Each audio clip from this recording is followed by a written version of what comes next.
Your gut has a clock, a literal biological clock, built into the cells lining your intestinal wall.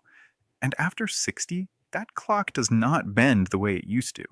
It becomes more rigid, more time sensitive, more unforgiving of habits that never seemed to cause problems before. And here is what makes this so important. Most of the gut symptoms that adults over 60 describe to me in my practice, the bloating, the unpredictable bowel movements, the heaviness that lingers for hours after eating, these are not random. They follow a pattern. And that pattern is almost always tied to when people are eating, not just what they are eating. I have been working in gastroenterology for over 2 decades, with a focus on adults in their 60s, 70s, and 80s. And the single most underestimated factor in digestive health after 60 is this: your intestinal system is not designed to function the same way at all hours of the day. It has a preferred window, it has a wind down phase, and eating outside of that window, especially in the hours that most people consider completely normal, can quietly and consistently make your gut worse.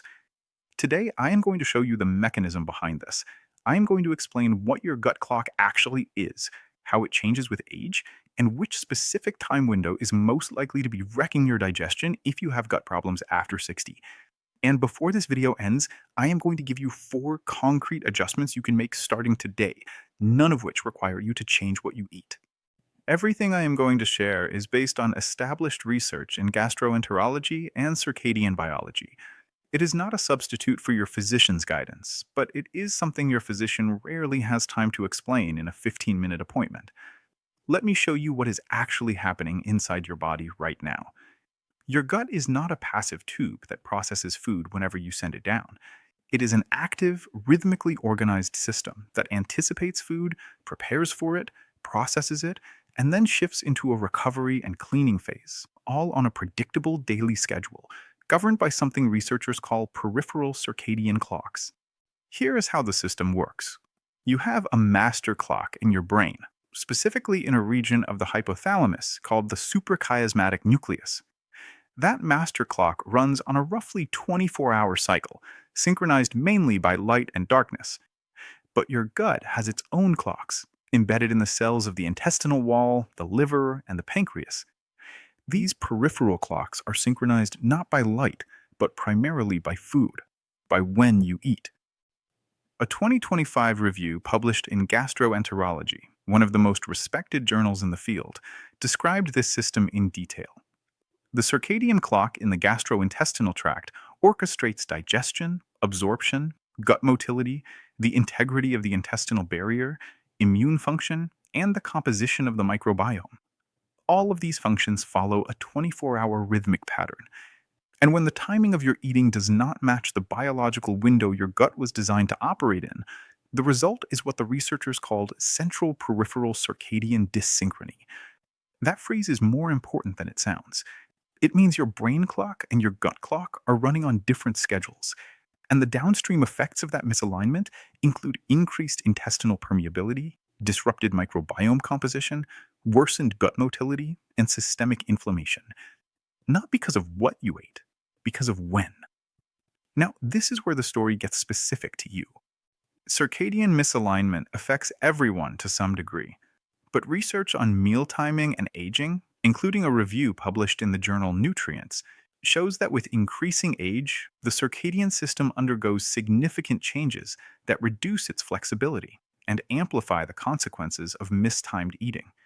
Here is what happens. As you age, the master clock in the brain becomes less sensitive to light cues, which means its overall rhythm weakens. The peripheral clocks in the gut, which depend on the master clock for coordination, lose some of their amplitude, their ability to swing fully between active and rest phases.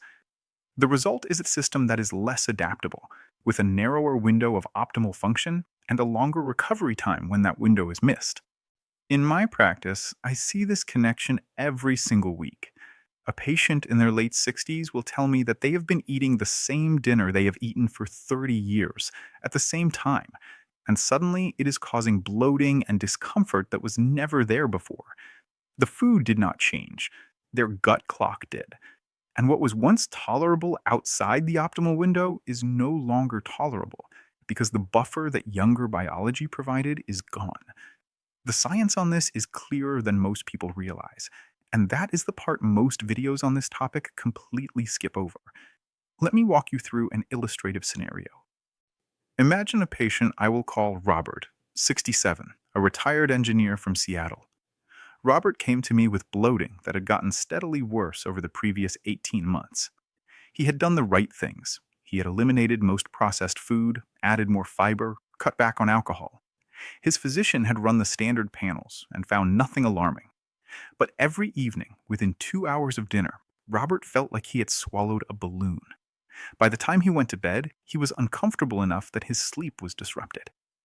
When I asked Robert what time he typically ate dinner, he said around 8:30 or 9 in the evening, sometimes later because his schedule was unpredictable. I asked what time he usually woke up. He said around 6:30 in the morning. That means Robert was eating his largest meal of the day roughly 2 to 3 hours before bed, in the window where his gut motility was already starting to wind down, when his digestive enzymes were reducing output, when the cleaning wave of his intestinal system was preparing to activate rather than receive food. Robert was not eating badly, he was eating at the wrong time. And once we addressed that single variable, without changing what he ate, his evening bloating improved significantly within 4 weeks. So, when is the worst time to eat if you have gut problems after 60? The research points consistently to the 2 to 3 hours before your typical bedtime as the highest risk window. And here is the mechanism behind that. A 2020 review in the Journal of Clinical Gastroenterology, which analyzed the circadian control of gut motility specifically, found that colonic motility follows a clear daily rhythm. Activity is highest in the morning, particularly in the first hour after waking, and following meals eaten during the active phase of the day. Nocturnal activity is significantly reduced. The gut is designed to be winding down, not processing, in the hours before and during sleep. When you eat a significant meal in that wind-down window, several things happen simultaneously.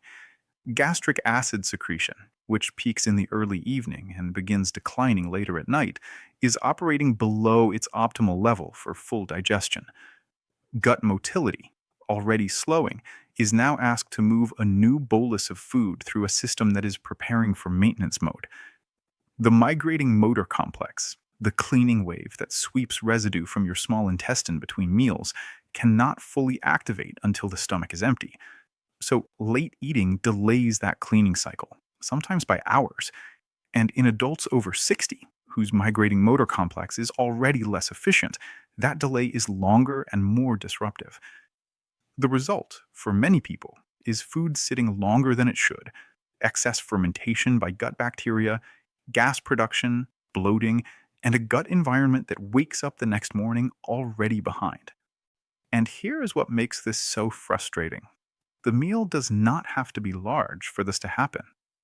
Research on circadian misalignment consistently shows that even moderate food intake in the late eating window is enough to disrupt gut clock synchronization when it becomes a regular pattern. Ahead, I am going to give you 4 practical adjustments you can make to work with your gut clock instead of against it. But first, you need to understand one more thing about what is happening at the microbiome level, because that is where the long-term damage accumulates. Your gut microbiome, the roughly 38 trillion bacteria living in your intestinal tract, also follows a circadian rhythm. The composition of microbial species that are active at any given time of day shifts predictably over a 24-hour cycle. Certain bacteria that produce short-chain fatty acids, including butyrate, which is the primary fuel source for the cells lining your colon and a key regulator of intestinal inflammation, are most active during specific windows aligned with daytime feeding. A 2025 review in Current Nutrition Reports, which synthesized 31 peer-reviewed studies on chrononutrition and gut health, found that circadian misalignment from irregular eating habits disrupts this microbial rhythm, alters short-chain fatty acid synthesis, and compromises the integrity of the gut barrier. The intestinal lining becomes more permeable. Bacteria and bacterial byproducts that should remain inside the gut begin leaking through, triggering immune activation and systemic inflammation. This is not a short-term effect that resolves when you eat better tomorrow.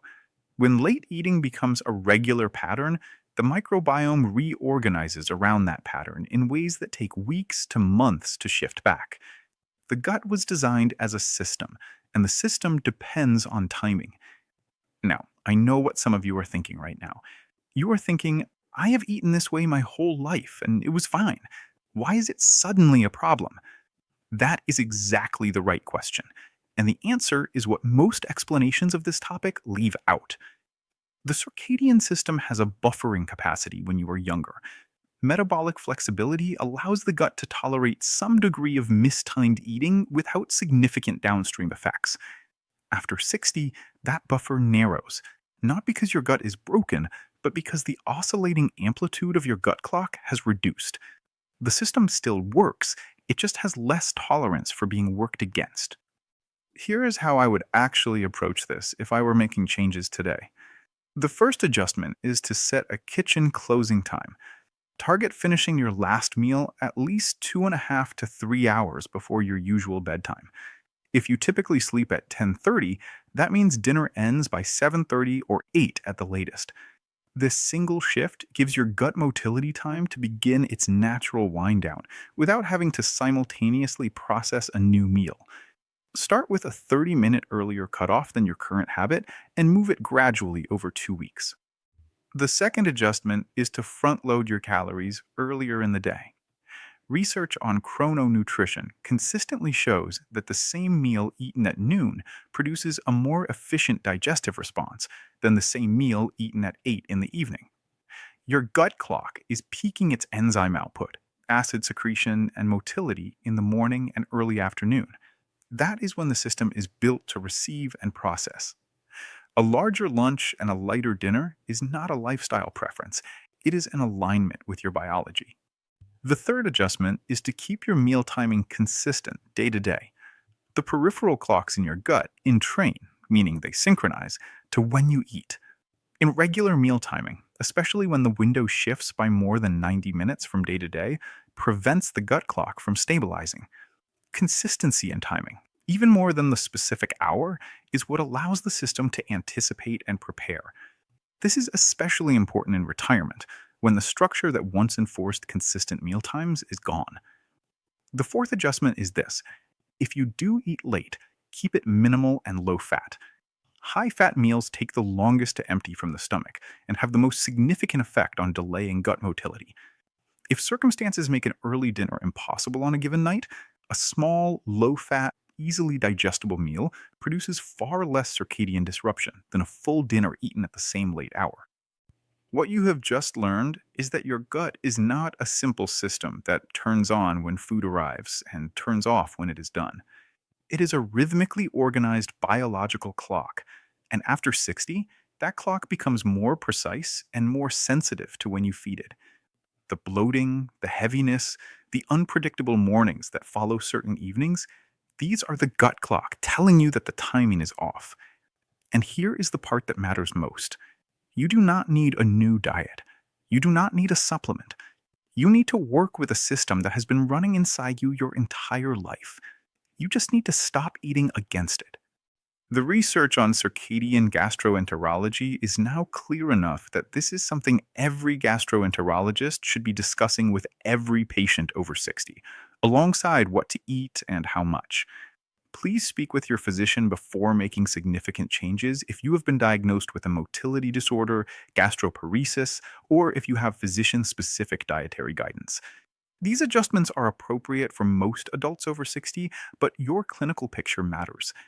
If this video helped you see your gut symptoms differently, I would love to hear from you. What time do you typically eat your last meal? Leave a comment with your age and your usual dinner time. Your answer may help someone else in this community make exactly the right connection. If what I cover here is useful to you, subscribe and turn on notifications. Every video on this channel is made specifically for gut health after 60, with the mechanisms your physician rarely has time to explain. And if you want to go deeper on how your gut clock interacts with your sleep, the next video is waiting for you right now.